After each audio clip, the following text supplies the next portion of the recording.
passé, vous aurez en tout cas compris un peu ce qui a entraîné cette situation. Il y avait une situation de frustration, certes, de la population due à la mauvaise gouvernance, mais aussi avec le phénomène en Libye qui a déstabilisé toute la sous-région. Donc ça a favorisé donc, certains à prendre les armes et tout. Et nous avons donc observé l'évolution et à un moment donné, on peut dire que la nation était en péril. Et en tant que militaires, nous avons prêté serment de défendre donc cette terre-là au péril de notre vie. Et lorsque la nation est en péril, il va de soi qu'on prenne nos responsabilités et qu'on l'assume pleinement. Donc c'est dans ce sens donc, qu'on s'est exprimé à ce moment précis.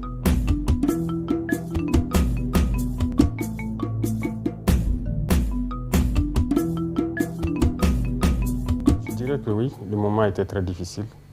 C'est qu'il y a certains qui m'ont posé la question, comment est-ce que vous avez pu prendre un pays comme ça? Mais je les ai dit, c'est ma patrie, c'est mon pays. Nous n'irons nulle part, on ne va pas s'exiler, on n'ira pas être des militaires dans d'autres légions ailleurs. Nos ancêtres nous ont légué des terres, il va de soi que nous léguons de meilleures terres à nos enfants. Ça, c'est un devoir. Et vous avez dit donc, le néocolonialisme et le terrorisme, ce sont des phénomènes liés en fait. Le terrorisme n'est qu'une manifestation du néocolonialisme. Souvenez-vous que si vous faites bien l'histoire récente de notre pays, vous comprendrez que ça a été préparé en fait. Ça a été très bien préparé et pour venir encore nous coloniser sous cette forme. Et là c'est barbare, c'est violent, mais c'est lié. Ce n'est qu'une manifestation. Voilà. Donc, le combat aujourd'hui, ce n'est pas pour seulement le Burkina, c'est pour toute l'Afrique. Voilà, la jeunesse est éveillée et c'est notre mission de continuer à éveiller les consciences et à lutter contre ce néocolonialisme-là et pouvoir donner donc un meilleur avenir à nos camarades qui peinent en tout cas à s'en sortir. Si vous prenez l'histoire du Burkina par exemple, vous savez sous la révolution, du capitaine Thomas Sankara. Regardez comment était notre armée, par exemple. On était très bien équipés. Savez-vous combien d'avions de chasse à hélice, comme à réaction, on avait? Combien de chars de combat, comment était organisée l'armée? On était très bien équipés. Alors après cela, je pense qu'un programme s'est imposé à nos États. Et on a dit de laisser l'armée et de se concentrer sur autre chose. On a laissé tomber le budget de l'armée, on a réduit les régions à 3, ainsi de suite. L'équipement, il n'y a plus d'entretien, tout est mort. On peut retrouver ici au Burkina les traces de ces blindés abandonnés. Il y a beaucoup de choses, les avions adhésés à l'armée de l'air, vous verrez. Donc, on a déstructuré nos armées. On a détruit nos armées. Pendant ce même temps, on a encouragé la mauvaise gouvernance. Voilà. Et jusqu'à aujourd'hui, ça continue. Si en tant que dirigeant, on vient vous propose des prêts, par exemple, un prêt de 50 milliards, et vous pouvez voler plus de la moitié, aller déposer encore dans leur compte, aller investir dans leur pays. Et le reste, vos partisans, ils se partagent ça. On ne voit aucun projet concret sur le terrain. Vous voyez, la mauvaise gouvernance, déstructurer nos armées, et après le terrorisme s'invite à la danse. Le terrorisme s'invite, on dit que vous n'avez pas d'armée, vous êtes faible, il faut qu'on vienne vous aider.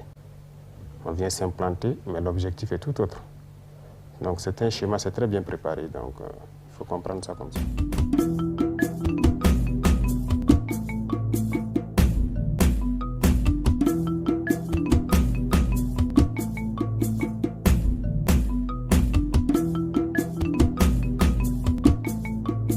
Plusieurs facteurs. Sous Blaise Compaoré, je sais qu'il y a des terroristes qui logeaient ici.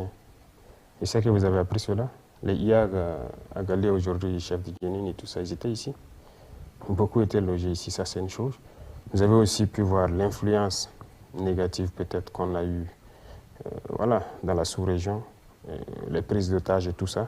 Vous savez bien que c'est un moyen de financement du terrorisme. Eh bien, le Burkina était champion en libération d'otages. À quel prix? Je ne sais pas. On a regardé le Mali s'enliser, on ne les a jamais aidés dans cette lutte parce qu'on s'est dit que ça, voilà, ça n'engage que eux. La sécession, les séparatistes qui naissent, ainsi de suite, les terroristes. Finalement, ça est là ici. Donc il y a ce paramètre qui est là. L'autre chose, c'est l'entretien de la mauvaise gouvernance, comme je vous ai dit. Les impérialistes n'aiment pas ceux-là qui pensent peut-être à leur peuple. Non. Parce qu'il faut maintenir le peuple dans la domination, dans cette pauvreté, dans cette situation de fragilité, pour les assister en permanence. Et que vous, chaque fois, vous croyez que non, il faut que ce soit eux qui vous aident. Sinon, vous ne pouvez pas vous en sortir. C'est le discours qui est tous les jours voilà, divulgué. Et donc, il faut des dirigeants qui font cette politique-là. Ça les arrange. Lorsqu'on vient, on vous fait signer certaines conventions, on vous promet des pourcentages durant plusieurs années. De toute façon, vous, en tant que dirigeant, et puis peut-être vos proches, vous êtes bien. Mais et le peuple? Voilà, c'est ce que nous refusons. Nous refusons et nous ne sommes pas dans cette logique.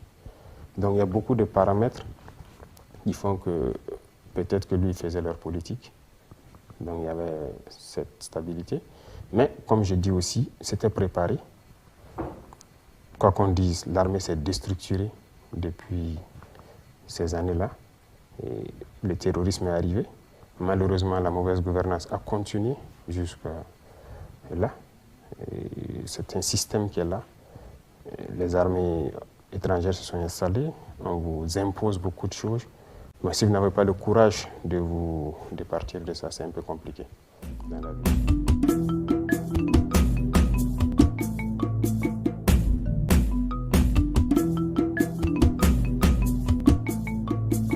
D'abord, il faut peut-être faire une petite enquête des jeunes officiers qui étaient sur le terrain, et puis enquêter, voir quand ils manœuvraient peut-être avec ces contingents-là, quelle était la situation. Voilà. Lorsqu'on lutte contre le terrorisme, on lutte. On ne fait pas semblant. Mais sur votre territoire, lorsque par exemple vous devez manœuvrer et arriver à des endroits qu'on appelle peut-être l'os, la partie dure, où nous on veut y aller, on vous dit non, vous ne devez pas y aller. Vous devez vous arrêter là. Ça, il y a problème. Enquêtez sur ça, vous allez voir.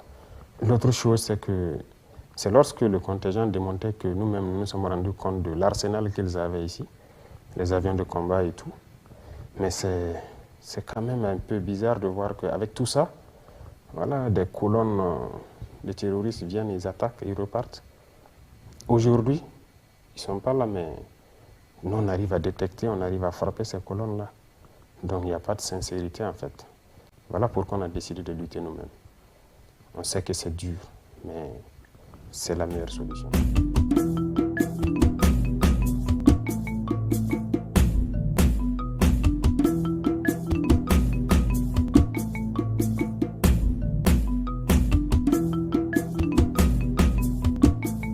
Cette politique, ce n'est pas uniquement la défense. Nous avons décidé de tout faire de façon endogène. Même l'économie, vous avez, si vous suivez l'actualité, vous comprendrez que quand on met en place l'APEC, par exemple, c'est pour nous financer nous-mêmes notre propre économie. La défense aussi, c'est pareil. Vous allez jusqu'aux ressources naturelles, on veut l'exploiter nous-mêmes. On ne veut pas continuer à laisser dilapider les ressources, il faut que ça profite au Burkinabé. Donc, en matière de défense, c'est normal. Nous avons atteint un niveau assez critique dans ce conflit. Voilà, ce terrorisme-là qui endeuille nos familles. Il va de soi qu'on essaie d'impliquer tout le monde. Et ce n'est pas la première fois que ça arrive. Je suis déçu de voir certaines personnes. En fait, c'est ça aussi l'impérialisme. On tente toujours à vous dire que vous devez faire ce qu'eux veulent, mais pas réfléchir de vous-même pour trouver une solution. Et même quand la chose se manifeste de façon concrète, ils ont toujours tendance à vous dire non, ce n'est pas la même chose, parce que peut-être eux, ils sont des êtres supérieurs, suprêmes, par rapport à vous. En Seconde Guerre mondiale, toutes les deux guerres, nous, nos parents ont été prélevés ici, des civils. Ils sont allés aider la France, non? Ils ont combattu. Allez-y aujourd'hui en France, vous allez trouver donc des places carrément baptisées avec le nom de nos martyrs. Mais c'était des civils. Est-ce qu'ils étaient même volontaires? Non. On les a prélevés de force. Aller défendre la France. Aujourd'hui, c'est décevant de voir que ces mêmes dirigeants français disent que nous engageons des civils. De qui qu'on se moque? Nous n'avons pas le devoir de nous rappeler de l'histoire. n'avons pas le devoir de leur dire que vous avez fait ça, vous continuez de le faire. Jusqu'aujourd'hui, ça se passe en Europe. Et d'ailleurs, même, je pense que récemment, ils ont adopté un texte comme ça dans la France, de mobilisation générale, si on peut dire. Donc, nous n'avons pas ce droit. Allez-y comprendre. Donc, c'est dans ce contexte que nous avons décidé de lutter, de façon endogène. Voilà, nous comptons sur nos propres forces. Et aussi, nous avons de nouveaux partenaires qui nous appuient de façon technique et autre, en termes d'équipement et tout. Voilà un peu le concept. Donc, ce n'est pas uniquement la défense, l'économie et beaucoup d'autres paramètres. Ça sera endogène. Et nous avons la capacité.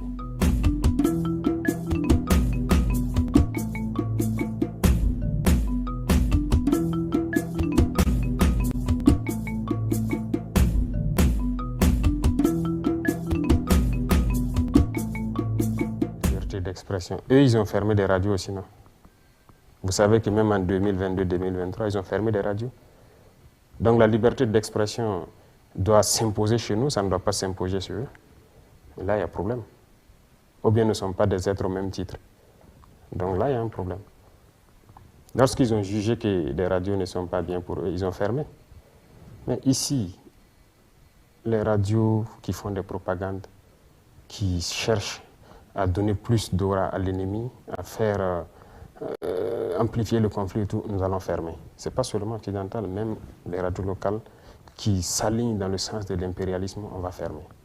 Il n'y aura pas de sentiment sur ce volet. Parce que tout ce qu'ils divulguent, la propagande qu'ils font, ça tend à chaque fois donner en fait, une autre vision du conflit, ensuite à amplifier le conflit, à donner une autre idée du conflit, c'est-à-dire ils veulent changer la mentalité de nos peuples en fait. Tout ce qu'il dit, c'est dans ce sens. Écoutez très bien actuellement les événements qui se passent. Lorsqu'ils prennent la parole, ces journalistes-là, ces partisans, voilà, donc nous n'allons pas accepter cela. Nous sommes en guerre et en guerre, il y a une communication à faire. Aujourd'hui, quand vous regardez les conflits dans le monde, lorsqu'ils commandent, vous savez quel parti ils ont pris. Mais nous avons aussi ce droit. Et donc, nous voulons des gens qui vont communiquer, qui vont encourager nos forces, qui vont encourager le peuple qui est très résilient là, à maintenir la pression, à tenir bon et pour qu'on y arrive. Tous ceux qui viendront, qui seront dans le sens contraire, on ne va pas accepter.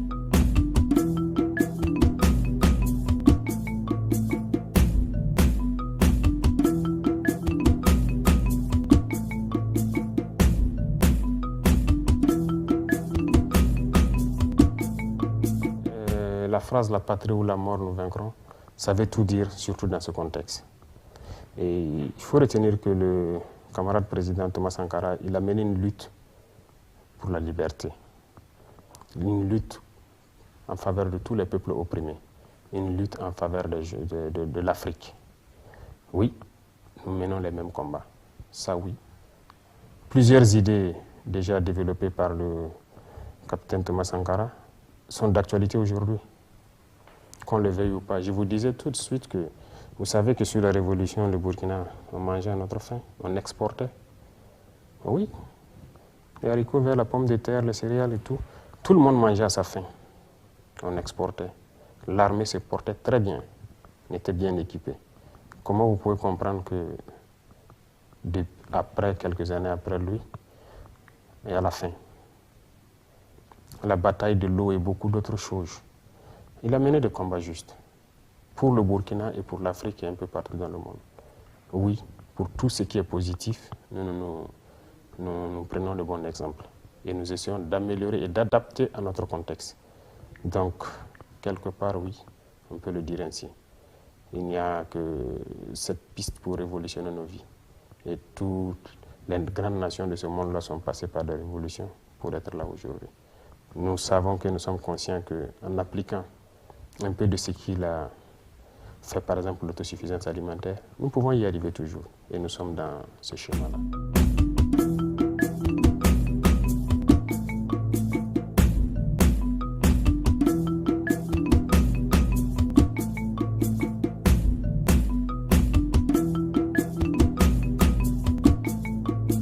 Si vous partez à Niamey, vous vivez un peu, vous revenez par exemple à Fada, vous vivez un peu, vous allez toujours vous croire dans la même ville.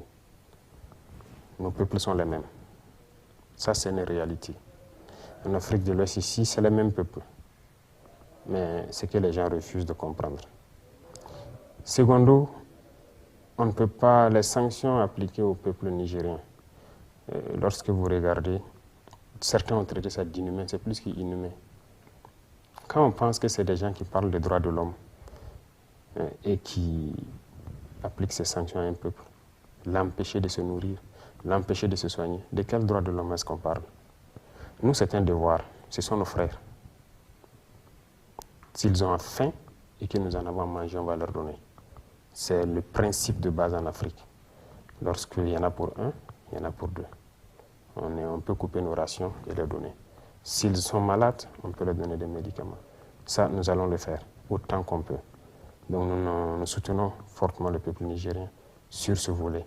Sur le volet sécuritaire, il faut dire qu'on est lié. Si on laisse le Niger se désintégrer, tout le monde s'est assis à regarder la Libye en son temps. Oui, on était là, on a suivi.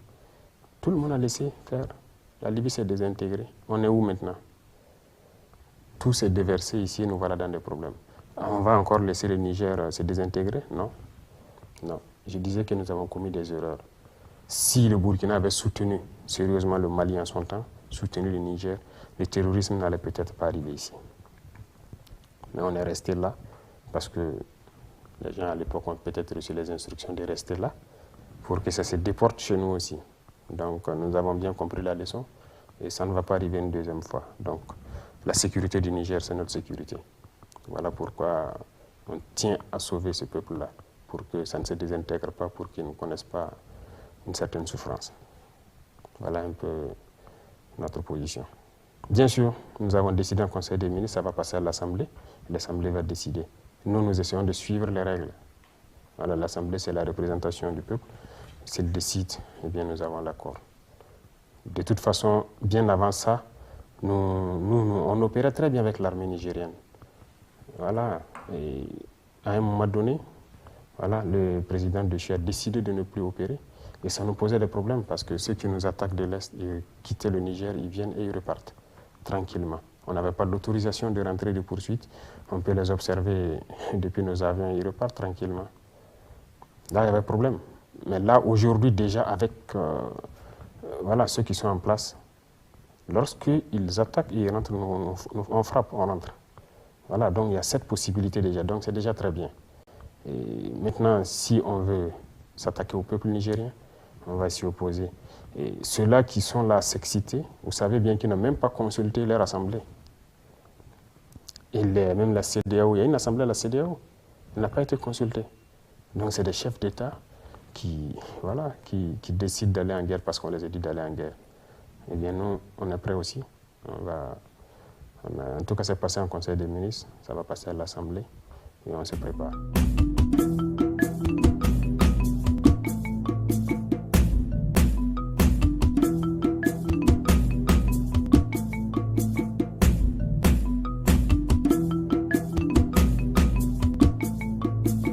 Beaucoup d'États sont dans cette lutte de libération. Parce que, comme vous l'avez dit, c'est le néocolonialisme. Beaucoup d'États sont dans cette lutte actuellement. Et déjà, donc, on ne peut pas être isolé.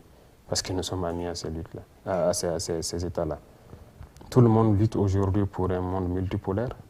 Donc, nous avons des partenaires dans le même sens. Ça ne peut pas nous isoler. Au contraire, ça renforce nos liens avec d'autres.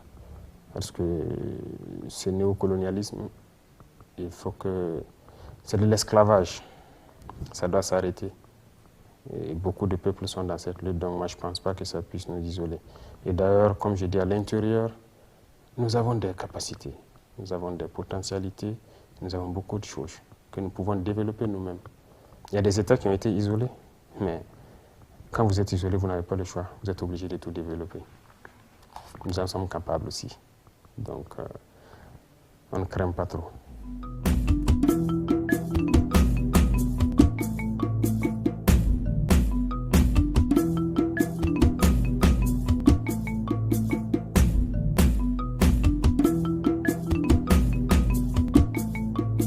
De toute façon, nous ne sommes pas ennemis avec le peuple français. C'est la politique de ceux qui dirigent la France qui posent problème en Afrique. Donc, tant qu'un État n'est pas dans un esprit impérialiste, un esprit d'esclavagisé, il n'y a pas de problème. Mais tant qu'il y aura de ces esprits-là, cette idéologie, il y aura problème.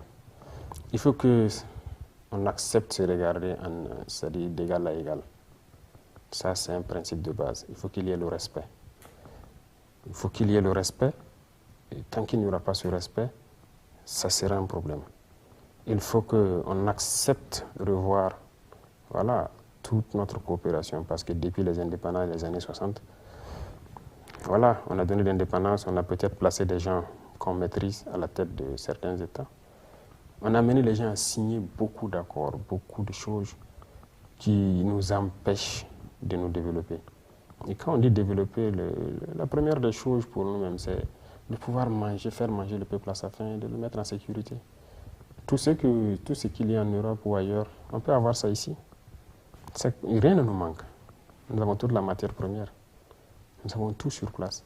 Et nous avons de l'intelligence aussi pour transformer, pour faire beaucoup de choses. Donc, il faut que les gens comprennent ça et qu'on se regarde d'égal à égal et qu'on se respecte. Si les gens sont prêts à ce qu'on relise tous ces textes, de toute façon, on est en train de dénoncer un à un. Chaque fois qu'on lira et que c'est contraire aux intérêts du peuple, on ne va pas accepter.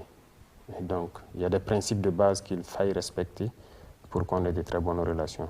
Ce n'est pas uniquement la France avec n'importe quel État. Voilà, les États impérialistes, ce n'est pas uniquement la France. Il y en a d'autres qui se cachent, mais ils savent ce qu'ils nous font. Et on sait aussi. Donc, c'est avec tous ces États-là, il faut que les gens changent la formule et qu'on se respecte. C'est important.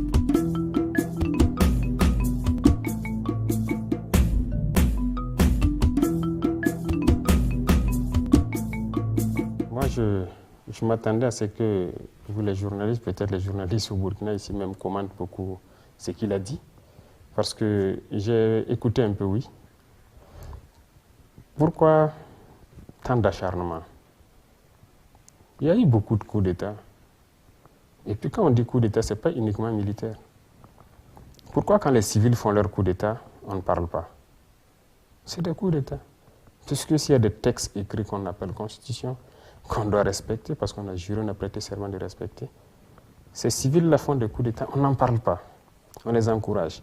Ils tuent leur peuple. On n'en parle pas. Il n'y a pas de droit de l'homme, il n'y a rien. C'est normal.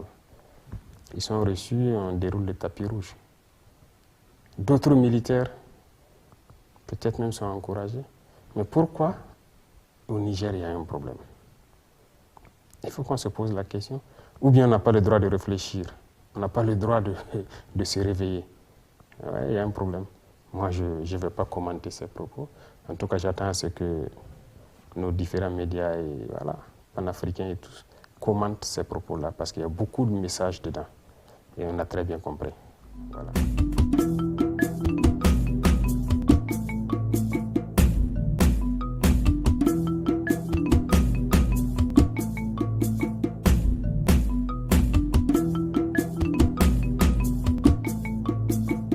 Oui, je peux dire que j'ai déjà lu sur le mouvement. Je pense que vous étiez au secrétariat après la présidence actuellement. J'ai lu. L'Azerbaïdjan, je pense que depuis 1991, l'indépendance, on suit un peu ce qui se passe donc après la dislocation. On a lu un peu. Et principalement l'Azerbaïdjan, parce que vous savez que nous, Bakou, c'est un peu chez nous aussi. Beaucoup de choses passent par là-bas, donc il va de soi qu'on s'intéresse à l'Azerbaïdjan. Donc, on a suivi avec le président Aliyev l'évolution. On suit jusqu'au PIB, façon donc tout se comporte là-bas. Le peuple, les décisions du peuple vis-à-vis du président et tout.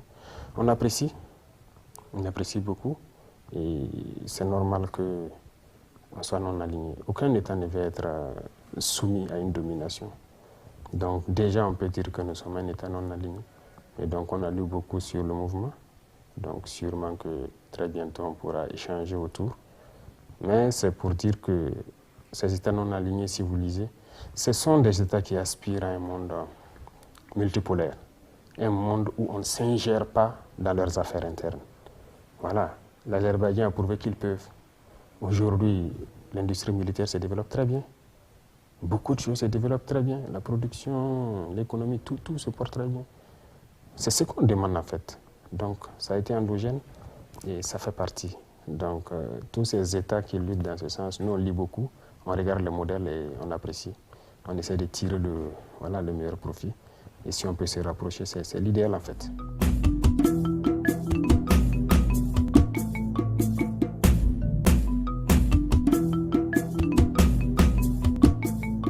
Je n'arrive pas sur les réseaux sociaux si vous le dites. Mais je sais que ce que je disais, c'est un combat que nous menons. Pas pour le Burkina, mais pour voilà, tous les peuples qui aspirent à cette indépendance réelle. Donc, vous avez dit le Mali fait le même combat que nous. Le Niger a entamé le même combat. Donc, à un moment donné de l'histoire, il faut que les gens comprennent que ça ne peut pas toujours être la même chose. Aujourd'hui, les jeunes, si vous regardez le mouvement panafricain, les jeunes ont compris. Ils ont ouvert l'œil. On ne va plus se laisser manipuler en fait. Voilà. Et si vous regardez tout de suite, je vous parlais du dernier discours du président Macron. Il y a beaucoup de messages dedans. Il faut les décrypter. Il faut les décrypter.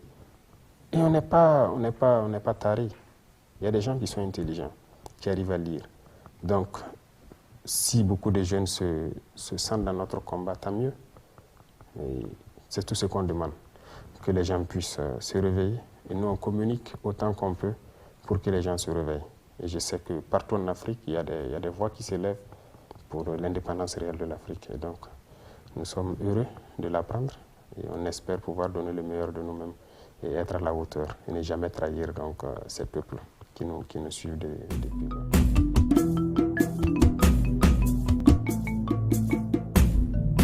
Je vous disais tout de suite, ce n'est pas juste une phrase. Quand nous le disons, c'est avec conviction. La patrie ou la mort. Mais nous vaincrons. Nous sommes prêts au sacrifice suprême de nous battre jusqu'à la mort pour ce pays.